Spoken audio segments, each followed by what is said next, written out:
Alors, on va voir ensemble aujourd'hui les grandes affections oculaires des carnivores domestiques. Tout d'abord, l'œil, c'est un organe dans l'organisme, une fenêtre sur le corps, puisqu'en fait, l'œil permet en fait d'explorer ce qui se passe aussi à l'intérieur de l'organisme et des problèmes généraux qui vont se révéler au niveau ophtalmologique. L'œil a un rôle de vision, c'est son rôle principal. C'est également un tissu qui est relativement fragile puisqu'il est exposé en fait au traumatisme extérieur. C'est un des motifs de consultation en médecine vétérinaire les plus fréquents. Quelques petits rappels anatomiques sur l'œil. Donc au niveau de l'œil, il y a déjà une paupière avec une face externe cutanée, une partie interne muqueuse qu'on appelle la conjonctive palpébrale et ensuite qui va faire un cul-de-sac. Et c'est dans ce cul-de-sac que la glande lacrymale principale va boucher. Donc elle va sécréter des larmes. Une glande lacrymale accessoire est présente également dans l'épaisseur de la troisième paupière. Donc cette troisième paupière, c'est ce qu'on appelle aussi la membrane nictitante. C'est elle qui va protéger l'œil en cas de traumatisme.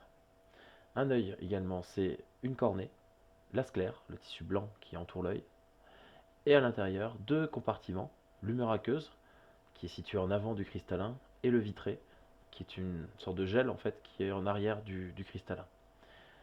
L'humeur aqueuse est produite au niveau des corps ciliaires, qui soutiennent également le cristallin avec les fibres de l'azonule. Ce liquide, il est en perpétuelle évacuation en fait et circulatoire entre le corps ciliaire et l'angle irido-cornéen. Au niveau de l'iris, vous avez l'iris qui va former la pupille par ses contractions ou décontractions. C'est son rôle en fait de compartimenter les deux espaces. Les ulcères de cornée, c'est le premier motif de consultation. Un ulcère de cornée, c'est un creusement, un trou dans la cornée qui va engendrer de la douleur chez l'animal, avec un risque de creusement pouvant aller jusqu'à la perforation de l'œil. Et si mal géré, ça peut évoluer avec une cicatrisation aberrante, c'est-à-dire que ça va faire une cicatrice opaque, et donc ça va limiter le rôle de vision de l'œil atteint. Un autre motif, ça va être les conjonctivites. Des conjonctivites qui vont être d'origine infectieuse, virale, donc bactéries, virus ou inflammatoires. Elles sont souvent peu graves. Par contre, attention, chez le chaton, elles peuvent être plus graves, plus compliquées, puisqu'une fois que la conjonctive a été atteinte drastiquement et massivement par l'agent pathogène, ça peut s'attaquer à la cornée et aller jusqu'à la perforation. Donc chez le chaton, il faut vraiment être vigilant par rapport à ça. Le traitement sera toujours local et fera appel à des collyres ou des pommades. Le syndrome d'œil sec, c'est un syndrome assez fréquent qui consiste en une affection auto-immune qui va limiter la production des larmes par la glande lacrymale principale et accessoire. Ça va engendrer une douleur. On peut voir sur cet œil qu'il y a une irritation au niveau de la surface oculaire, des vaisseaux sanguins, une opacification, donc des pigments qui vont se déposer sur la cornée, puisqu'il n'y a plus de larmes quasiment du tout sur cet œil, avec une perte de transparence, donc le rôle de l'œil va être malheureusement limité. Les races, il y a plusieurs races qui vont être prédisposées, essentiellement les petites races, Shih Tzu, Bulldog, Cocker, le Carlin, Lhasa Apso, pardon, et le West Highland ou Terrier. Le but du jeu, ça va être de traiter la cause sous-jacente, et en traitant cette cause sous-jacente, on va permettre d'avoir de nouveau une sécrétion lacrymale correcte. On va également humidifier l'œil avec des larmes artificielles et dans certains cas, si on n'a pas le choix, on devra passer par une technique de transposition du canal salivaire de Sténon qui permet de réalimenter l'œil en larmes entre guillemets mais avec de la salive. Le cristallin, c'est cette lentille qui vous permet d'accommoder, de faire le point au niveau vision. Toute modification de la couleur du cristallin dans le sens d'un blanchiment du cristallin, ça s'appelle une cataracte. Les cataractes, c'est ce qu'on voit sur la première image là, ça va occasionner une baisse de vision. Le traitement, il sera uniquement chirurgical. Il n'y a pas de gouttes, il n'y a pas de médicaments par voie orale qui permettent de remédier à la cataracte. Seule la chirurgie permettra de régler le problème.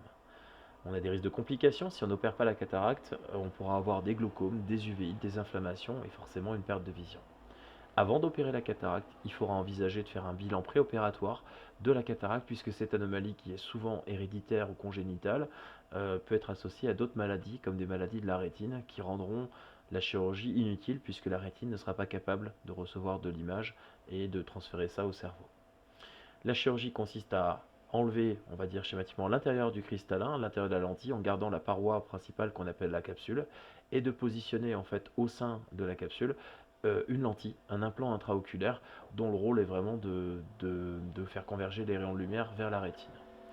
Dans d'autres cas, le cristallin pourrait être déplacé, luxé en chambre antérieure, donc en avant de la partie de l'œil. On voit bien que l'iris ici se trouve derrière le cristallin.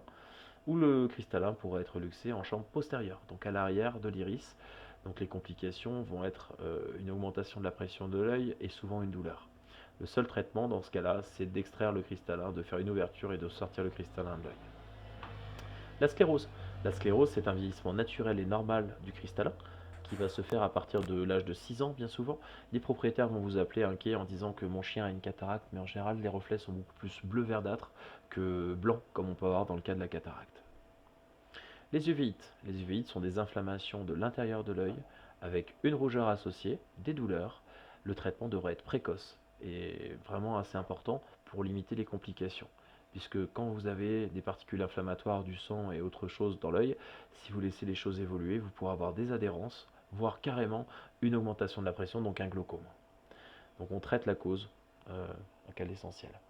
Les paupières. Les paupières pourront être atteintes suite à des anomalies de conformation des paupières, soit sous la forme d'un entropion, donc la paupière s'enroule vers l'intérieur, ou d'un ectropion, la paupière à ce moment-là va s'enrouler vers l'extérieur. Ou, pardon, une anégénésie de la paupière, c'est-à-dire qu'en fait la paupière va être mal formée, et du coup il va y avoir un déficit de la sangle palpébrale, donc la partie de la paupière ici.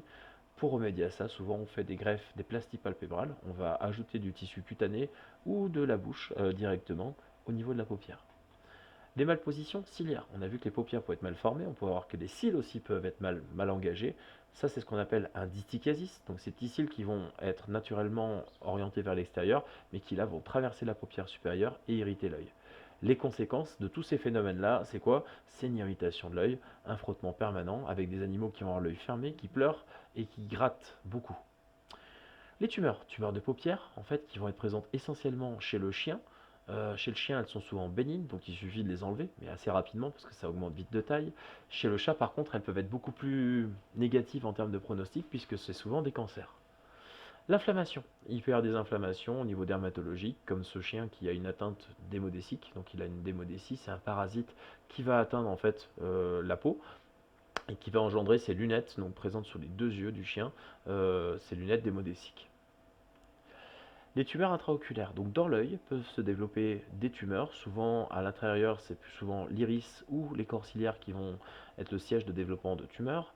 On rencontrera des tumeurs bénignes, donc sans grand risque en fait, surtout chez le chien, et malignes, essentiellement chez le chat, comme ce mélanome qui a été trouvé chez un chat. L'évolution de ces tumeurs est en général rapide et peut mener à des problèmes, des complications comme des hypertensions, des glaucomes, etc. Le suivi est hyper important dans ces cas puisqu'il faut revoir les animaux régulièrement pour suivre l'évolution et l'augmentation de la taille. Éventuellement, on peut réaliser une biopsie et le cas échéant, en stade terminal, si on suspecte vraiment une tumeur de l'œil, on pourra retirer l'œil et le faire analyser. C'est ce qu'on appelle une énucléation.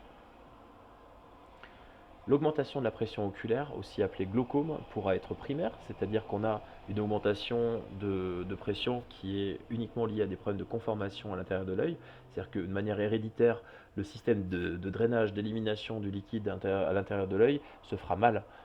Et donc souvent on voit ces formes de glaucome primaire chez les jeunes animaux. Il pourrait être également secondaire suite à des déplacements, des mouvements du cristallin, comme dans le cas de cette image. On a une luxation du cristallin, on voit que le cristallin n'est plus attaché sur la partie haute et il génère une hypertension avec toujours des symptômes similaires, une douleur, donc l'œil fermé, qui gratte, qui pleure, une rougeur importante autour de l'œil, un œdème de la cornée, donc un bleuissement de cette cornée, et une augmentation souvent de la taille de l'œil, mais ça c'est pour les stades terminaux très avancés, quand l'animal a été un peu négligé. Le traitement va être souvent décevant, le traitement médical, et on peut proposer des chirurgies interventionnistes pour réguler la pression de l'œil. Les traumatismes, c'est des choses qu'on voit assez fréquemment en pratique vétérinaire. C'est fréquent plus souvent chez les jeunes sujets qui n'ont pas de notion de peur, de crainte ou quoi que ce soit, donc ils vont se faire griffer par un autre chat, par un chien, et voire mordre. Donc surtout les griffes de chat sont des très bons sujets de lacération de cornée, comme sur la photo du haut, on voit qu'il y a une lacération haute avec la présence de sang et de fibrine en chambre antérieure. Le corps étranger aussi classique, hein, l'animal qui revient de balade avec l'œil fermé, avec une énorme épine qui était plantée dans l'œil, donc ça qu'on a enlevé.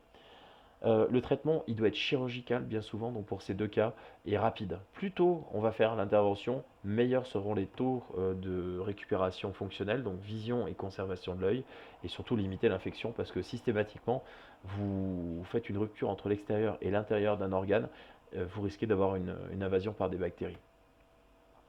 L'œil, c'est aussi, donc je vous le disais au début, le reflet de certaines maladies générales. C'est un hublot vraiment sur l'organisme. L'hypertension artérielle du chat, c'est vraiment la principale affection qu'on va pouvoir apprécier au niveau de l'œil, puisque les vaisseaux de la rétine sont des vaisseaux extrêmement fins, et lorsque la pression artérielle va augmenter, à cause d'une insuffisance rénale chronique, ou à cause d'une hyperthyroïdie ou d'un problème cardiaque, on va se retrouver avec des vaisseaux sanguins qui vont éclater sous l'effet de la pression. Premier stade, c'est l'hémorragie rétinienne. Les stades suivants, ça va être un début de décollement, voire un décollement complet de la rétine avec des conséquences fonctionnelles. Il m'est déjà arrivé de voir des animaux qui sont en bonne santé apparente, qui ont juste un décollement rétinien comme premier signe d'une hypertension artérielle. Donc c'est important de les déceler précocement. Dès l'âge de 8 ans, il faut faire un fond d'œil sur les chiens ou les chats. Les maladies auto-immunes, c'est-à-dire que l'organisme se retourne contre lui-même, c'est le cas par exemple pour les kératoconjonctivites sèches, dont on a parlé tout à l'heure, les KCS, qui sont des déficits lacrymaux qui vont avoir justement cet effet d'assécher les larmes en fait par une atteinte auto-immune. L'organisme se retourne contre la glande lacrymale principale. Le diabète, qu'on voit de moins en moins fréquemment, mais qui peut entraîner donc des cataractes, donc un blanchiment du cristallin, des uvéites à cause du diabète, et également des pathologies de la rétine, une dégénérescence rétinienne liée à l'hyperglycémie permanente chez ces animaux. Enfin, donc on a des cancers qui peuvent être primitifs à l'œil, c'est-à-dire qui débutent dans l'œil, mais également secondaires, c'est-à-dire qu'ils vont d'abord se développer dans une partie de l'organisme, puis terminer au niveau de l'œil. Voilà, j'espère que ça vous aura plu, et puis à bientôt.